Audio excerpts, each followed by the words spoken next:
Hello दोस्तों, क्या हाल है। तारीख आज 17 फरवरी, दिन शुक्रवार, हिंदी तिथि द्वादशी। और आइए बात करते हैं आज के मुख्य समाचार में देश भर की तमाम बड़ी खबरों पर नजर डालते हैं। प्रधानमंत्री नरेंद्र मोदी आज economic times global business summit को संबोधित करेंगे और इसमें 200 से ज्यादा उद्योगपति शामिल होंगे। आज शाम को दिल्ली के होटल ताज पैलेस में होने वाले इस सम्मेलन को देश के प्रधानमंत्री नरेंद्र मोदी संबोधित करने जा रहे हैं। ये भारत के लिए बड़े ही गौरव की बात है वाकई में। वैसे देखिए, दुनिया में भारत का एक और डंका बजने वाला भारतीय मूल के नील मोहन होंगे यूट्यूब के नए सीईओ, और वो गूगल के सीईओ सुंदर पिचाई के साथ मिलकर काम करेंगे। दरअसल अभी की यूट्यूब सीईओ सुशांत वोजेस्की ने इस्तीफा दे दिया है और अब भारतीय मूल के नील मोहन यूट्यूब के सीईओ का पद संभालेंगे। अच्छा, बड़ी खबर आ रही है, अब इनकम टैक्स भरना और भी ज्यादा आसान होगा। सरकार ने नए ITR फॉर्म जारी किए हैं और ITR भरने में एक नियम ये भी लागू हो चुका है। अब आपको अपनी डिजिटल एसेट की जानकारी यानी कि डिटेल भी फॉर्म में भरनी होगी। जो आपके पास वर्चुअल डिजिटल एसेट्स हैं, जैसे कि आपने गोल्ड खरीद रखा है या किसी कंपनी के स्टॉक्स शेयर वगैरह खरीद रखे हैं, तो इनके द्वारा होने वाली कमाई को भी अब आपको इनकम टैक्स रिटर्न के फॉर्म में शो करना पड़ेगा। इसको लेकर CBDT की तरफ से नए निर्देश भी जारी कर दिए गए हैं। चलिए अगला अपडेट आ रहा है दोस्तों, अगर आपका भी भारतीय स्टेट बैंक SBI में खाता है तो SBI के सभी क्रेडिट कार्ड होल्डर्स के लिए एक बुरी खबर आ रही है। अब घर का किराए का पेमेंट करने पर आपको ज्यादा चार्ज देना पड़ेगा। अभी जो SBI का रेंट पे क्रेडिट कार्ड शुल्क है ना, वो 99 रुपीज है, उसको बढ़ा करके बैंक ने 199 रुपए कर दिया। और ये नया नियम अगले महीने 17 मार्च से लागू किया जाएगा। और ऐसे में अब आपको SBI कार्ड से रेंट पेमेंट करने पर 199 रुपए की प्रोसेसिंग फीस देनी होगी, है ना। अच्छा, बड़ी खबर देखिए, सरकार एक और नया प्लान बना रही है। अंगदान के प्रति लोगों की जागरूकता को बढ़ाने के लिए सरकार ने कुछ नए नियम भी लागू किए हैं। उम्र सीमा को खत्म कर दिया। जी हाँ, अब 65 साल से ज्यादा उम्र के जरूरतमंद लोगों को भी ट्रांसप्लांट के लिए अंग मिल पाएंगे। इसको लेकर national organ and tissue transplant organization NOTTO की तरफ से भी अपनी वेबसाइट पर नए नियम की जानकारी दी गई है। सरकार ने one nation one policy for organ donation and transplant के तहत सभी राज्यों में पंजीकरण के अलग अलग नियमों को खत्म कर दिया और एक यूनिवर्सल रूल लागू कर दिया। अब कोई भी व्यक्ति अंग प्रत्यारोपण के लिए किसी भी राज्य में पंजीकरण करा सकेगा और उम्र सीमा को भी खत्म कर दिया। तो ये ऑर्गन डोनेशन को लेकर सरकार की तरफ से कुछ नए नियम लागू किए हैं। अब 65 साल से ज्यादा उम्र के बुजुर्ग भी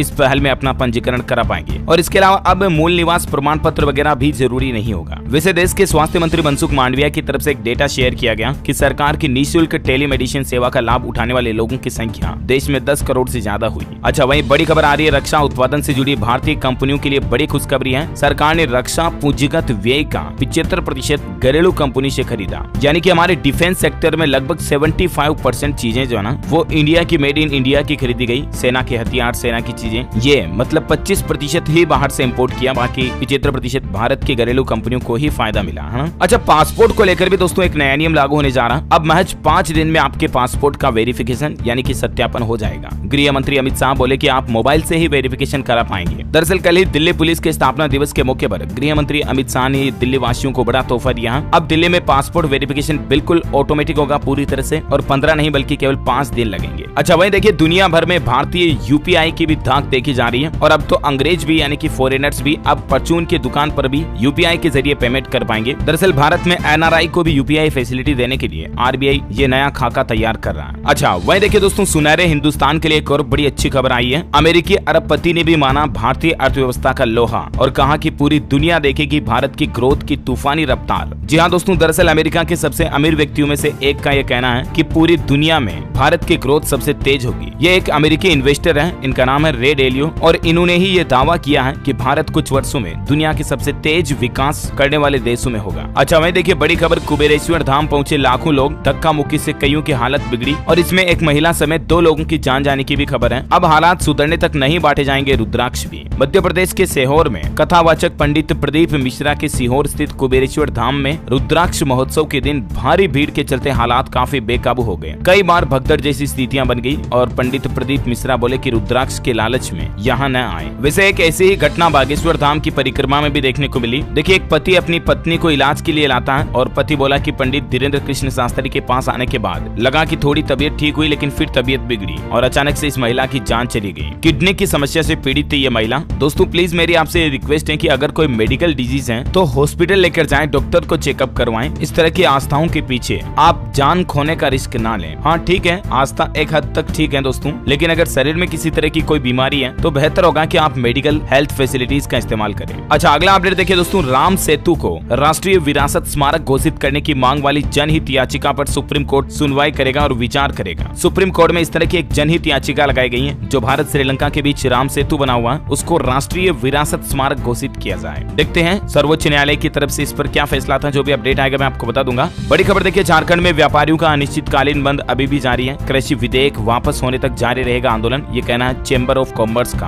अच्छा भाई, अब 24 घंटे चलेगा हिमाचल प्रदेश का दूरदर्शन चैनल। हिमाचल प्रदेश के मुख्यमंत्री सुक्खू ने की अनुराग ठाकुर की तारीफ। बड़ी खबर है, त्रिपुरा राज्य में विधानसभा चुनाव हुए संपन्न। हिंसा की छिटपुट घटनाओं के बीच शांतिपूर्ण तरीके से चुनाव हो चुके हैं। 81% रहा वोटिंग रेशियो और इस चुनाव के रिजल्ट 2 मार्च को आएंगे। वैसे चुनाव के माहौल के बीच देखिए आप, त्रिपुरा, नागालैंड और मेघालय में 147 करोड़ रुपए की अवैध शराब और नकदी भी जब्त की गई और चुनाव आयोग ने एग्जिट पोल पर भी 27 फरवरी तक रोक लगा दी है। अगर कोई उल्लंघन करेगा तो जेल और जुर्माने का भी प्रावधान है। चलिए अगली बड़ी खबर देखिए, राजस्थान के मुख्यमंत्री अशोक गहलोत ने 1 लाख नई भर्तियों की घोषणा की और कहा कि चिरंजीवी योजना में प्रदेश के बाहर भी अब ऑर्गन ट्रांसप्लांट हो सकेगा और सीकर जिले में एक मिनी सचिवालय भी खोला जाएगा। वैसे राजस्थान सीएम ने कुछ और बड़े अनाउंसमेंट यानी बड़ी घोषणाएं की। कल देखिए आप, जालोर में खुलेगा रीको ऑफिस, आहोर को भी मिला सीओ कार्यालय, साथ ही धौलपुर में नई पुलिस चौकी खोली जाएगी, सिरोही में पशु मेडिकल कॉलेज खोला जाएगा, कैलाश नगर में पुलिस थाना भी खोला जाएगा। तो ये कुछ बड़े अनाउंसमेंट रहे राजस्थान के मुख्यमंत्री अशोक गहलोत के। वैसे राजस्थान में बिजली बिल को लेकर एक नया नियम भी लागू हो चुका है। अगर आपके बिजली के बिल का बकाया 1000 रूपए से ज्यादा हुआ तो आपका कनेक्शन काट दिया जाएगा। राजस्थान के अजमेर डिस्कॉम की तरफ से राजस्व वसूली अभियान 4.0 की शुरुआत की गई है और इसलिए समय पर अपना बिजली बिल जमा कराएं। अच्छा देखिए, देश के प्रधानमंत्री नरेंद्र मोदी बोले, हमारी नकारात्मक सोच बन गई थी। देश के पीएम ने राजस्थान राज्य से देश में जल जन अभियान की शुरुआत भी की और पीएम ने कहा कि दुनिया हमें देख रही है। दरअसल दोस्तों, जल संरक्षण को लेकर ये नया जल जन मिशन का ऐलान किया पीएम मोदी ने और बोले कि हमें मिलकर जल संरक्षण के लिए प्रयास करने होंगे। देश भर के सभी राज्यों में इस मिशन अभियान की शुरुआत कर दी गई है और अगले 8 महीनों तक ये देश भर में अभियान चलेगा और इस अभियान के तहत देश भर में अलग अलग जगहों पर 10,000 से भी ज्यादा जागरूकता कार्यक्रम चलाए जाएंगे जहां लोगों को अवेयर किया जाएगा जल संरक्षण के प्रति, है ना। और वहीं देखिए बड़ी खबर, तुर्की सीरिया में आए भूकंप में मरने वालों की संख्या का आंकड़ा 41,000 से ज्यादा पहुंच चुका है। बचाव कार्य में 1 लाख से ज्यादा लोग जुटे हैं। अब तक 95 देशों ने तुर्की सीरिया को मदद ऑफर की, जिसमें भारत भी पहले नंबर पर रहा। बड़ी खबर है, राजधानी दिल्ली में प्रदूषण के कारण एनसीआर में GRAP2 के प्रतिबंध लागू हो चुके हैं वापस। डीजल जनरेटर के इस्तेमाल करने पर रोक रहेगी। हालांकि दोस्तों, प्रदूषण न सिर्फ दिल्ली में है बल्कि रिपोर्ट का आंकड़ा देखिए आप, दिल्ली की जगह अब मुंबई दुनिया का सबसे प्रदूषित शहर बन चुका है। घूमने से पहले लोगों को मास्क लगाना पड़ रहा है, इतनी ज्यादा हालात खराब चल रहे हैं अभी मुंबई में भी। अच्छा, मैं उत्तर प्रदेश बजट पर अपडेट आ रहा है कि विधानमंडल में 22 फरवरी को पेश होगा यूपी का बजट। पहले दिन होगा राज्यपाल का अभिभाषण भी और इस बार आपको उत्तर प्रदेश के बजट में भी यूपी के विकास से जुड़ी कई बड़ी घोषणाएं देखने को मिलेगी। हाल ही में आपको पता होगा ग्लोबल इन्वेस्टर समिट का जो आयोजन हुआ उसमें भी 33 लाख करोड़ के 19,000 MOU साइन हुए। मेरठ, लखनऊ, आगरा, झांसी और वाराणसी मंडल टॉप 5 में रहे। 18 मंडलों में मेरठ मंडल में आए सबसे ज्यादा निवेश के प्रस्ताव, है ना। और बजट की बात हो रही तो आपको बता दूं, हिमाचल प्रदेश का भी बजट सत्र 14 मार्च से शुरू होगा और हिमाचल के मुख्यमंत्री सुखविंदर सुक्खू अपना पहला बजट पेश करेंगे। 6 अप्रैल तक चलने वाले इस बजट सेशन में कुल 18 मीटिंग होगी। मुख्यमंत्री सुखाश्रय योजना को भी मिली मंजूरी। इस योजना में सरकार बेसहारा लोगों की मदद करती है। मुख्यमंत्री सुखाश्रय कोष स्थापित करने का भी निर्णय लिया है मदद के लिए, है ना। और वहीं देखिए अगला अपडेट, उत्तराखंड के मुख्यमंत्री पुष्कर सिंह धामी सरकार की कैबिनेट बैठक हुई और उसमें कुछ बड़े फैसले लिए गए, जैसे स्टार्टअप नीति को मंजूरी दी। शहरी क्षेत्र में 15,000 और ग्रामीण क्षेत्र में 20,000 रूपए का भत्ता भी दिया जाएगा। जो नए स्टार्टअप शुरू होंगे उनको हर महीने ये भत्ता दिया जाएगा। जी हाँ, दरअसल उत्तराखंड में प्रदेश सरकार मजबूत स्टार्टअप इकोसिस्टम बनाने और रोजगार के ऑप्शन बढ़ाने के लिए ये नई स्टार्टअप नीति बनाई है। साथ ही उत्तराखंड कैबिनेट में एक और फैसला ये लिया गया कि निजी क्षेत्र में भी खोले जाएंगे औद्योगिक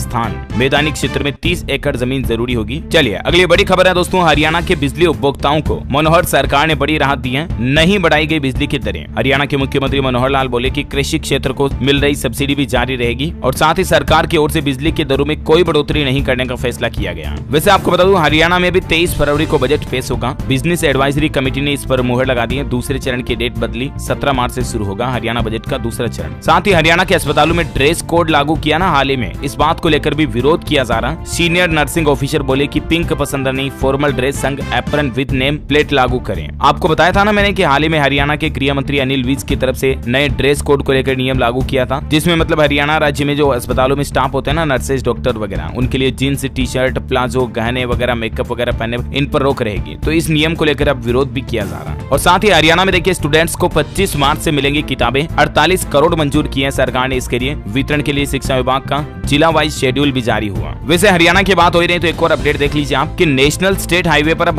हाईटेक सीसीटीवी कैमरे लगाए जाएंगे, जिससे कि जो एक्सीडेंटल केस के हिसाब से या हाई रिस्क स्पॉट को चिन्हित किया जाएगा और वहां पर एक्सपर्ट रखे जाएंगे सड़क हादसों को रोकने के लिए। हरियाणा सरकार की यह नई कवायद है। अच्छा, अगला अपडेट देखिए, उत्तर प्रदेश में गर्भवती महिलाओं को प्राइवेट हॉस्पिटल में भी फ्री सुविधा मिलेगी। डिप्टी सीएम बोले जांच के लिए फाइनल करें निजी अस्पताल का नाम। अच्छा, मैं देखिए दोस्तों, पंजाब में भी एक नई ई सुविधा की शुरुआत हुई। ट्रायल के तौर पर जायदादों की मलकियत बदलने और मोर्गेज लोन को TS1 में शामिल करने का काम शुरू हो चुका है। अब तक 8000 से ज्यादा अर्जियां भी आ चुकी हैं। वहीं पंजाब के मुख्यमंत्री से मुलाकात करते दौरान कई मुद्दे उठाए। नई इंडस्ट्रियल पॉलिसी में माइक्रो स्मॉल यूनिटी को 50% कैपिटल सब्सिडी का प्रावधान रखा। एक्सपेंशन केसों के लिए स्थिति स्पष्ट की जाए, ये कहना है फोकल कला इंडस्ट्रियल वेलफेयर एसोसिएशन के शिष्टमंडल ने प्रधान संदीप खोसला के नेतृत्व में पंजाब सीएम से मुलाकात की। वहीं देखिए, कर्मचारियों ने भी पंजाब सरकार के खिलाफ नारेबाजी की। रिटायरमेंट उम्र 58 साल करने के फैसले का विरोध किया। कई जगहों पर शिक्षकों की घंटों हड़ताल देखने को मिली, धरना भी दिया। दरअसल प्राइवेट कॉलेज के बाहर ये धरने के दौरान नारेबाजी करते शिक्षकों की तस्वीरें आप देख सकते हैं। पंजाब राज्य में सरकार ने शिक्षकों की रिटायरमेंट उम्र जो पहले 60 साल थी उसको घटाकर 58 साल कर दिया और इसी फैसले का विरोध कर रहे हैं कॉलेज स्कूलों के शिक्षक। अच्छा, वहीं अगला अपडेट है, झारखंड राज्य में मुख्यमंत्री ग्राम सेतु योजना के तहत भोरा जहाज टाड़ के पास दामोदर नदी पर बनेगा 279 मीटर लंबा पुल, जो कि धनबाद जिला को चंदन कियारी से जोड़ेगा। वैसे झारखंड के शिक्षकों के लिए भी अच्छी खबर आई है। रिटायर्ड शिक्षकों को जनवरी 2006 से लेकर मार्च 2010 तक का एरियर ब्याज के साथ देगा आरयू मींस रिटायर्ड यूनिवर्सिटी के शिक्षकों को ये फायदा मिलेगा। बड़ी खबर देखिए, इंटरनेशनल शिवरात्रि महोत्सव में बनेगी धाम। हिमाचल प्रदेश में 19 से 25 फरवरी तक रोजाना परोसी जाएगी मंडियाली धाम। भीमा काली मंदिर में भी खास तैयारियां चल रही है महाशिवरात्रि को लेकर। अच्छा, ऋषिकेश एम्स अब पहाड़ी क्षेत्रों में पहुंचाएगा ड्रोन से दवा। इससे कई बड़े फायदे भी मिलेंगे। इसका ट्रायल भी सफल हो चुका है। वह देखिए, हिमाचल के बैद्यनाथ में 5 दिन का शिवरात्रि महोत्सव का आयोजन होने जा रहा। हिमाचल के मुख्यमंत्री सुक्खू इसका शुभारंभ करेंगे। समापन समारोह में डिप्टी सीएम भी आएंगे। बड़ी खबर है, केंद्रीय गृह मंत्री अमित शाह का बड़ा ऐलान। आईपीसी, सीआरपीसी, फोरेंसिक और एविडेंस एक्ट में अब संशोधन करेगी सरकार। केंद्रीय गृह मंत्री ने कहा कि 6 साल और उससे ज्यादा सजा के प्रावधान वाले मामलों में फोरेंसिक वैन की भूमिका बेहद महत्वपूर्ण रहने वाली है। अच्छा, वह देखिए, बीबीसी के दफ्तरों में आयकर विभाग का सर्वे हुआ खत्म। 60 घंटे से ज्यादा समय के बाद बाहर निकले इनकम टैक्स के अधिकारी। बड़ी खबर है, महाराष्ट्र के शिरडी एयरपोर्ट को मिला अब रात में लैंडिंग का लाइसेंस। देवेंद्र फडणवीस ने ट्वीट करके दी गुड न्यूज। चलिए अगला अपडेट आ रहा दोस्तों, आत्मनिर्भर बनेगा हमारा भारत और ज्यादा, क्योंकि डिफेंस में भारी इन्वेस्टमेंट होने जा रहा है और इसी कड़ी में 470 फाइटर जेट भी भारत में तैयार करने की योजना बनाई जा रही है। भारत को आत्मनिर्भर बनाने की राह पर केंद्र की मोदी सरकार ने देश के रक्षा क्षेत्र को लेकर कुछ बड़े फैसले लिए हैं, जिसके तहत डिफेंस सेक्टर में टोटल सैकड़ों करोड़ के इन्वेस्टमेंट किए जाएंगे। बड़ी खबर है, एफसीआई ने आटा मिल और व्यापारियों को बेचा 3,85,000 टन गेहूं और सरकार के इस फैसले से 5 रुपए प्रति किलो तक सस्ता हुआ गेहूं। अच्छा भाई, आपके आधार कार्ड को लेकर अच्छी खबर आ रही है। अब सिर्फ एक कॉल करके आपके सारे काम हो जाएंगे। दरअसल जो आधार कार्ड की टोल फ्री सर्विस है ना 1947, इसमें उदय ने कुछ और नई सर्विस और नए फीचर्स इंट्रोड्यूस किए हैं, जिनकी जानकारी भी आप देख सकते हैं। अब आपको अपना एनरोलमेंट नंबर जानना हो या अपडेट के लिए कोई स्टेटस देखना हो या आपके आधार पीवीसी कार्ड का स्टेटस देखना है, complaint status, locate enrolment centre वगैरह, गेट इन्फॉर्मेशन थ्रू असम, सारी फैसिलिटी 1947 टोल फ्री नंबर पर मिलेगी। अगर आपको आधार कार्ड से संबंधित कोई भी दिक्कत है जरा सी भी, इस नंबर पर संपर्क करके आप अपनी समस्या का समाधान पा सकते हैं। वैसे टोल फ्री नंबर से पहले आपको पता होगा AI यानी आर्टिफिशियल इंटेलिजेंस आधारित चैटबॉट भी जारी किया था उदय की तरफ से आधार कार्ड की सेवाओं का लोगों को फायदा देने के लिए। इसके बारे में भी मैंने आपको जानकारी बता दी थी DLS न्यूज पर, राइट। चलिए आज के मौसम समाचार पर नजर डाल लेते हैं। स्काईमेट वेदर की रिपोर्ट के मुताबिक दोस्तों अगले 24 घंटों के दौरान गिलगित बाल्टिस्तान, मुजफ्फराबाद और जम्मू कश्मीर में हल्की बारिश और हिमपात यानी बर्फबारी की संभावना है और साथ ही अरुणाचल प्रदेश, असम और अंडमान निकोबार में भी कुछ हल्की फुल्की बारिश हो सकती है। चलिए अब अपन सराफा बाजार पर नजर डालते हैं। सोना चांदी के रेट की बात करें तो थोड़ा उतार चढ़ाव देखने को मिला। सोने की कीमत में 50 रुपए प्रति 10 ग्राम की मामूली गिरावट आई और अभी सोने का रेट चल रहा है 56,270 रुपए प्रति 10 ग्राम। चांदी की कीमत में 140 रुपए प्रति किलोग्राम की तेजी देखी गई और अभी चांदी का रेट चल रहा है 65,720 रुपए प्रति किलोग्राम। चलिए दोस्तों अब कुछ एजुकेशनल खबरें देख लेते हैं। देखिए राजस्थान होमगार्ड भर्ती के लिए आवेदन की आखिरी तारीख बढ़ी है। अब कैंडिडेट्स 28 फरवरी तक अप्लाई कर पाएंगे। 3,824 पदों के लिए होने वाली है भर्ती। अच्छा, मध्य प्रदेश शिक्षक पात्रता परीक्षा में अब माइनस मार्किंग नहीं होगी। सबसे बड़ा फैसला मध्य प्रदेश सरकार की तरफ से लिया गया है। अच्छा, मैं देखिए सेना में जाने का भी एक सुनहरा मौका है। 15 मार्च तक होगा रजिस्ट्रेशन। 17 से 21 साल तक के युवा भाग ले पाएंगे। दरअसल बिहार के अंदर अग्निवीर योजना के तहत भर्ती रैली निकली हुई है। आप www.joinindianarmy.nic.in पोर्टल पर अप्लाई कर सकते हैं। पंजाब पुलिस भी एक नया प्लान बना रही है। आतंकियों और तस्करों से निपटने के लिए सरकार बनाएगी नया बॉर्डर कैडर और इस कैडर के तहत नई भर्तियां भी की जाएगी। वैसे आपको बता दूं अग्निवीर भर्ती के रजिस्ट्रेशन हिमाचल प्रदेश में भी शुरू हो चुके हैं। युवा 15 मार्च तक अप्लाई कर सकेंगे और अभी सभी स्टेट्स में जहां भी रिक्रूटमेंट ओपन है वहां के सारे कैंडिडेट्स अप्लाई अप्लाई कर सकते हैं अग्निवीर भर्ती के लिए। 27 अप्रैल से 4 मई के बीच एग्जाम होगा इसका और फीस है इसके लिए 250 रुपए। अच्छा, बड़ी खबर आ रही है, 30,000 टीचरों की भर्ती होगी। ओल्ड पेंशन स्कीम लागू करने का भी प्लान है। महाराष्ट्र के मुख्यमंत्री एकनाथ शिंदे सरकार की तरफ से यह बड़ा ऐलान किया गया। और चलिए अब एजुकेशन के बाद देश से जुड़ी कुछ और बड़ी खबरें देख लेते हैं फटाफट से। पीएम मोदी ने राजधानी दिल्ली में किया आदि महोत्सव का उद्घाटन और बोले कि देश गर्व के साथ जनजातीय आबादी के लिए काम कर रहा है। पीएम ने कहा आदिवासी समाज का हित व्यक्तिगत रिश्तों और भावनाओं का विषय है। अच्छा, छत्तीसगढ़ राज्य में अब ड्राइविंग लाइसेंस बनवाने के लिए आपको ड्राइविंग टेस्ट का भी अलग से शुल्क देना पड़ेगा। सभी जिलों में बनेंगे सेंसर आधारित ई ट्रैक और इसीलिए आपको नए शुल्क देने पड़ेंगे। छत्तीसगढ़ में ये नई व्यवस्था शुरू की जा रही है। अच्छा, वही बड़ी खबर देखिए, सतर्कता आयोग ने वापस लिया आदेश। अब फिर से भ्रष्टाचार मामलों की जांच कर सकेंगे सेवानिवृत्त कर्मचारी भी। वहीं होली से पहले सरकारी कर्मचारियों के लिए भी बड़ी खुशखबरी आई है। इस राज्य सरकार ने 3% डीए बढ़ा दिया। दरअसल दोस्तों, पश्चिम बंगाल के कर्मचारियों के लिए ये बड़ी खुशखबरी आई है। राज्य सरकार ने बुधवार को सभी कर्मचारियों और पेंशन भोगियों के लिए डेयरनेस अलाउंस यानी कि महंगाई भत्ते में 3% की बढ़ोतरी की घोषणा की है। वहीं उत्तर प्रदेश में एक नई स्कीम की शुरुआत हुई है। दिव्यांग लोगों को अब 1500 रुपए की पेंशन मिलेगी हर महीने। देखिए, आप प्रयागराज से राज्य मंत्री नरेंद्र कश्यप ने ये बात की बड़ी घोषणा की है। अच्छा, राजस्थान बाड़ी में अब जिला अस्पताल बनेगा। मुख्यमंत्री ने की घोषणा। अब होगी 300 बेड की सुविधा। नहर के पास पुलिस चौकी भी खुलेगी। झारखंड में इंटर और मैट्रिक टॉपर करने वाले छात्रों को मिलेंगे 3-3 लाख रुपए। झारखंड राज्य के शिक्षा मंत्री की तरफ से ये अब तक की सबसे बड़ी घोषणा की गई है। सभी राज्य सरकारों की तुलना में झारखंड सरकार अब टॉपर स्टूडेंट को सबसे बड़ा फायदा देगी। 3 लाख रुपए का नगद पुरस्कार देने का ऐलान किया है। शिक्षा मंत्री ने मोरहाबादी में ये घोषणा की। वहीं हिमाचल प्रदेश में ग्रामीण बैंक की 6 नई शाखाएं खुलेगी। अध्यक्ष राजेंद्र का ऐलान। हमीरपुर में 11वां स्थापना दिवस भी बनाया गया। अच्छा, राजस्थान के वजीरपुर में भी गवर्नमेंट कॉलेज खोला जाएगा। मुख्यमंत्री ने की घोषणाएं। गंगापुर में सिटी पार्क और खेल स्टेडियम भी बनाया जाएगा। बड़ी खबर है, झारखंड के पलामू में जो कल वो हिंसा हुई, झड़प हुई, उसके चलते रविवार तक अब इंटरनेट बंद रहेगा। जुमे की नमाज और शिवरात्रि पर हिंसा भड़कने की आशंका के चलते। वहीं देखिए दोस्तों, उत्तराखंड में प्रादेशिक सेना की 4 कंपनियों का कार्यकाल 2028 तक बढ़ाया गया। 400 पूर्व सैनिक इन कंपनियों में कार्यरत हैं। अच्छा, दिल्ली के उप मुख्यमंत्री मनीष सिसोदिया ने कहा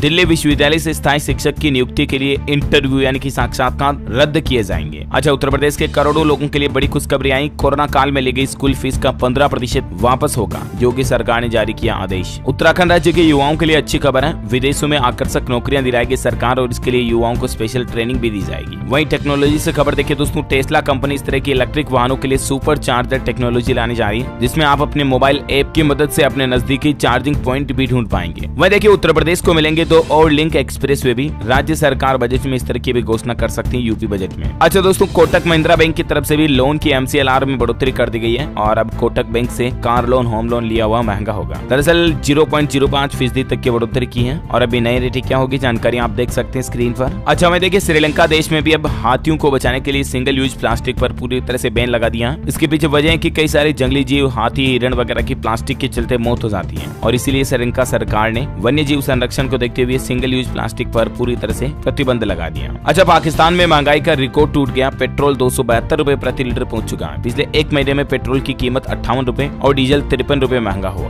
वही आपको बता दूं, 12 चीते अब भारत आकर के ही खाएंगे खाना। दक्षिण अफ्रीका में आखिरी बार भोजन किया और 18 फरवरी को मध्य प्रदेश के मुख्यमंत्री शिवराज सिंह चौहान खुद कूनो पार्क में इन चीतों को रिलीज करेंगे। 12 और चीते लाए जा रहे हैं। IAF का विमान दक्षिण अफ्रीका के लिए रवाना भी हो चुका है। बड़ी खबर है, अब तेजी से पहुंचेंगे बड़े पार्सल। रेल पोस्ट गति शक्ति एक्सप्रेस कार्गो सर्विस को रेल मंत्री ने किया रवाना। और वही अंतिम अपडेट देखिए दोस्तों, उत्तर प्रदेश गोरखपुर में एक पागल हाथी ने 3 लोगों को कुचलकर मार डाला। गोरखपुर में कलश यात्रा के लिए इसे बुलाया गया था। 5 घंटे बाद काबू हो पाया हाथी पर। ओके दोस्तों, तो इस कड़ी में आज दिन भर की तमाम बड़ी खबरें, मुख्य समाचार, टुडे ब्रेकिंग न्यूज का अपडेट वीडियो यहीं समाप्त होता है। और हाँ, आप मुझे कमेंट करके बताइए दोस्तों कि किसी ऐसे जीव का नाम बताइए जो बिना पानी पिए कई दिनों तक जीवित रह सकता है। कमेंट में लिखिए। सही जवाब देने वाले लोगों को रैंडमली सेलेक्ट किया जाएगा हमारी DLS न्यूज टीम की तरफ से और आप जीत सकते हैं एक शानदार सरप्राइज गिफ्ट जो कि गिव अवे के रूप में आप तक पहुंचा दिया जाएगा। इसी के साथ ही अगर आपको वीडियो अच्छा लगा तो इसे लाइक करना, शेयर भी करना अपने दोस्तों के साथ फेसबुक और व्हाट्सएप पर। DLS न्यूज चैनल को सब्सक्राइब करके बेल आइकन जरूर दबा देना ताकि आप ऐसे ही काम की महत्वपूर्ण खबरें रोजाना देख पाएंगे।